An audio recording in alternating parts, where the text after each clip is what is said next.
Welcome to day 3 of Python 30 days series.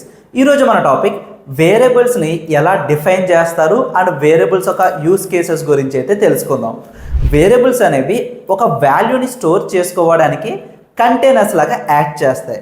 At the same time ఒక వాల్యూని represent చేసుకోవడానికి variables ద్వారా మనమైతే రిప్రజెంట్ చేసుకోవచ్చు. ఎగ్జాంపుల్ చూడండి, ఇక్కడ 35 అనే వాల్యూని వేరియబుల్కి అసైన్ అయితే చేస్తున్నాను అనమాట. ఇక్కడ 35 అనే వాల్యూ ఈ వేరియబుల్ అయితే స్టోర్ అయింది.